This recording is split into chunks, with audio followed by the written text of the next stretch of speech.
principally a success for Hong Kong that we've finally been able to put our signatures to a document which will mean that the airport can be built. 今天签的这个字，这当然是重要的一步。 5 years of talks on Cheplak Kok finally pay off. But there's cautious optimism. It's an important step forward. It's not the end of the journey, but I hope we'll see the end of that journey before too long.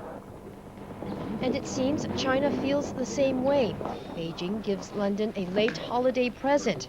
4 days after Christmas, Foreign Minister Chen Chi-chen accepts an invitation to visit Britain, while China also extends its hospitality. It's widely seen as a signal Sino-British relations are on the right track.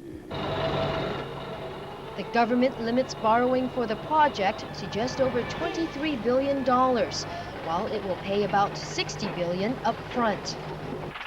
China had feared the post-1997 administration would be stuck with outstanding bills. Despite the announcement earlier in the year, $270 billion in reserves would be left for the special administrative region. But the deal fails to land a 1997 opening date, with ribbon cutting delayed at least by a year.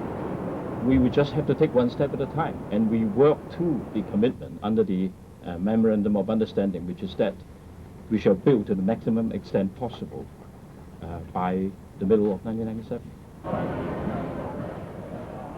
For the judiciary, it's truly a step-by-step approach in the setting up of the Court of Final Appeal. I don't dispute at all that this Court of Final Appeal that we're going to propose is not as superb an institution as some members would like. At issue, whether one foreign judge sitting at each trial is enough to help deliver justice. Democratic Party Chairman Martin Lee reveals the confidential draft bill on the court as China consults with the Hong Kong government and law groups.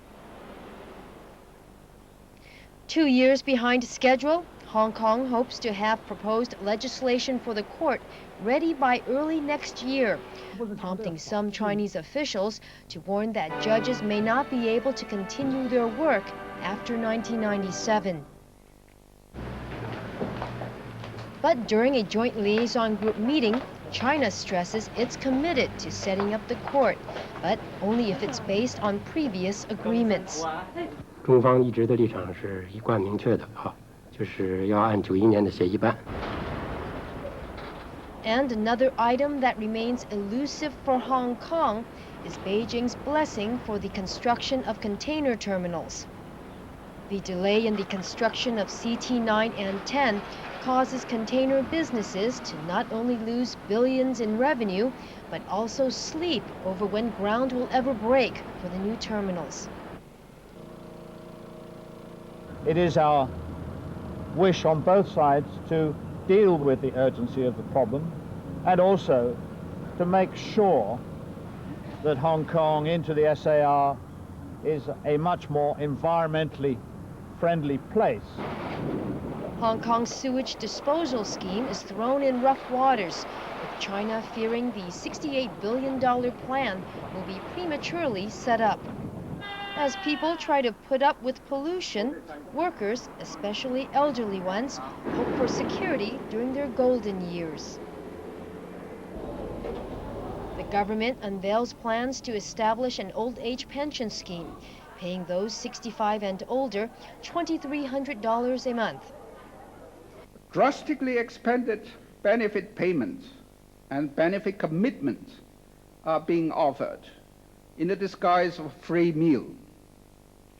The departing colonial authorities are not going to foot the bill. Salvos from various fronts leave the administration with second thoughts. With little chance of getting official nod from Beijing, the government considers other options. Does any other member wish to speak? However, it does exercise its authority on workers' rights during a debate on an employment bill concerning severance pay. The administration is unable to support the proposed amendments by Mr. Lau. Regrettably, we will have no choice but to withdraw this bill if the amendments were carried. 如果政府再度一如上次收翻呢個條例，唔進行三讀，或者三讀再被推翻，令到遣散費同埋長服務金無法改善嘅話，當出現呢種情況，我願意承擔責任，馬上辭職。25 for the ayes, 24 for the no. Lao's amendment to increase severance pay amounts passes narrowly, but Democratic Party members walk out to protest the bill's withdrawal. I very much hope that Mr. Lau Chin-sek will return to the Legislative Council because it will be the poorer without him. But Lau's seat in Legco may not be vacant too long. He doesn't rule out running in the 1995 elections. Local, a term defined as one belonging to a particular place or area. For the government, it's a distorted meaning. Hopes to speed up localization are dashed when no agreement is made on what constitutes a local public servant. So the next stage is really to consider the views that have come in and then to discuss the matter further with our advisory bodies. Confidence is shaken, with a survey showing about a third of the 600 top civil servants plan to leave their jobs before 1997. We have been in discussion with the Chinese side on how to align the definition in the basic law with that of the immigration ordinance. The administration produces its latest localization policy. Expatriates can stay on when their contracts expire, but they have to take on local employment terms and a demotion. Well, it's a slap in the face. You lose responsibility. Now, everything I do, I've got to refer to someone else who, at that time, if you like, was less senior than me. We're not working for equal work, equal pay. We're even work for more work, less pay. The local officers are better qualified than the expatriate officers, both academically and professionally. Several expatriates sue the government as the push for more top jobs to be given to Chinese speakers hots up. Why do I need to require my Australian colleagues, who are directing air traffic very capably, performing miracles every day, why do I need them to speak Cantonese at the level that is required? Local civil servants look to better communication with China's preliminary working committee, to the dismay of the administration. We have well-recognized and adequate channels of communication with the Chinese, for example, through the Joint Liaison Group.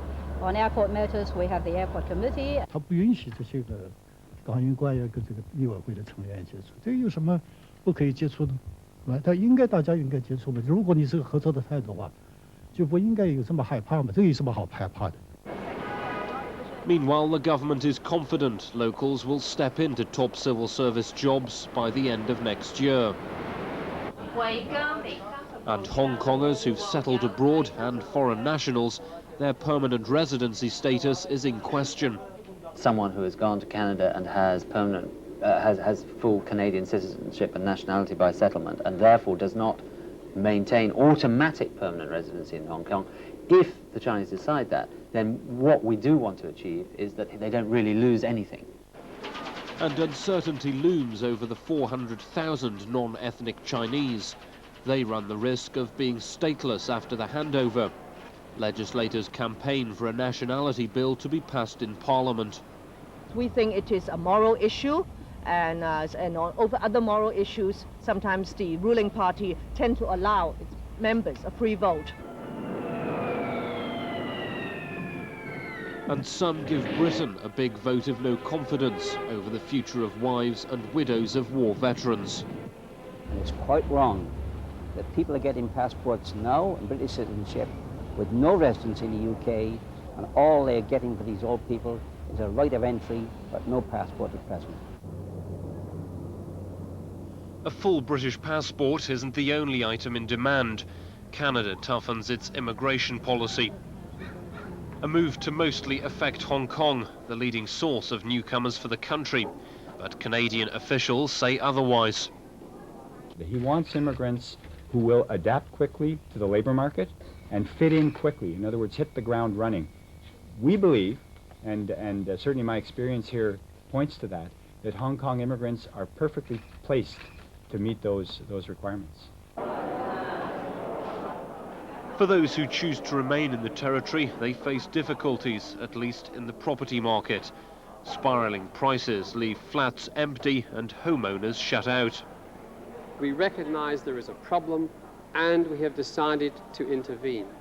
Clearly, other basically negative measures such as stamp duty and reduced mortgage lending have simply not had sufficient impact. The anti-speculation measures are unprecedented, but they fail to pacify housing protesters. I think that the government should be more active, or for example, to provide some lamps for the really users. Members of the press, please sit down before I continue the second part. And controversy starts over developers' unorthodox practice of forming a consortium to keep bidding low. Sold at 5. The Land Commission releases 107 hectares to cool down tempers and the property market. I would expect the market to see this as a sign of positive steps.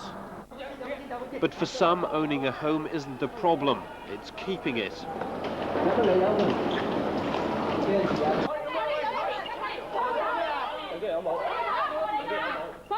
Residents of areas targeted for redevelopment storm the housing authority to demand talks with officials over more compensation for their troubles to resettle.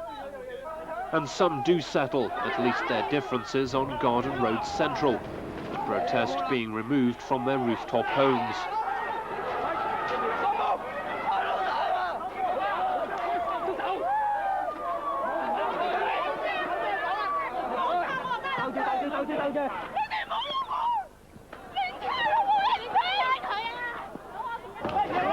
Clashes like these are testament. Many have little faith in Hong Kong's housing situation.